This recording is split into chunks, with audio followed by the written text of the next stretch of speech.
School തുറക്കാനായി പുതിയ bag, uniform, class എല്ലാം റെഡിയായി. പക്ഷെ ശരിക്കും നമ്മുടെ കുട്ടികൾ സ്കൂളിൽ പോകാൻ റെഡിയായോ? സ്കൂളിൽ പോകാൻ റെഡിയാവോ എന്ന് പറഞ്ഞാൽ അവരെ പ്രായം കൊണ്ടോ അല്ലെങ്കിൽ അക്കാഡമിക്കൽ മികവ് കൊണ്ടോ അവർ റെഡിയായോ എന്നല്ല. സ്കൂൾ റെഡിനെസ്സിനെ കുറിച്ചാണ് നമ്മൾ സംസാരിക്കുന്നത്. സ്കൂൾ റെഡിനെസ് ടെസ്റ്റ് എന്ന് പറഞ്ഞു കഴിഞ്ഞാൽ കുട്ടി സ്കൂളിലുള്ള പഠനത്തിനും അതേപോലെ ക്ലാസ് റൂം ആക്ടിവിറ്റീസിനും കുട്ടികൾ സോഷ്യലായിട്ട് ഇടപഴകാനൊക്കെ റെഡി ആയോ എന്ന് ടെസ്റ്റ് ചെയ്യുന്ന ഒരു സൈക്കോളജിക്കൽ അസസ്മെന്റ് ആണ്. ഇത് കുട്ടിക്ക് ബുദ്ധിയുണ്ടോ എന്ന് നോക്കുന്ന ഒരു IQ ടെസ്റ്റ് ഒന്നും അല്ല, മറിച്ച് കുട്ടിയുടെ വളർച്ചാ ഘട്ടം മനസ്സിലാക്കാനുള്ള ഒരു ഡെവലപ്മെന്റൽ അസസ്മെന്റ് ആണ്. കുട്ടിക്ക് തന്റെ ആവശ്യങ്ങൾ പറയാനും മറ്റുള്ളവർ പറയുന്നത് മനസ്സിലാക്കാനും പറ്റുന്നുണ്ടോ?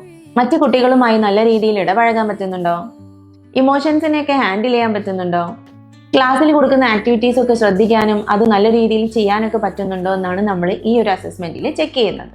കുട്ടികളെ സ്കൂളിലേക്ക് പറഞ്ഞു വിടുന്ന സമയത്ത് എല്ലാ കാര്യങ്ങളും നമ്മൾ പെർഫെക്റ്റ് ആക്കാൻ വേണ്ടി ശ്രദ്ധിക്കാറുണ്ട് അല്ലേ? അപ്പോൾ ഈ ഒരു സ്കൂൾ റെഡിനെസ് ടെസ്റ്റും നിർബന്ധമായിട്ടും ചെയ്യാൻ വേണ്ടി ശ്രദ്ധിക്കുക.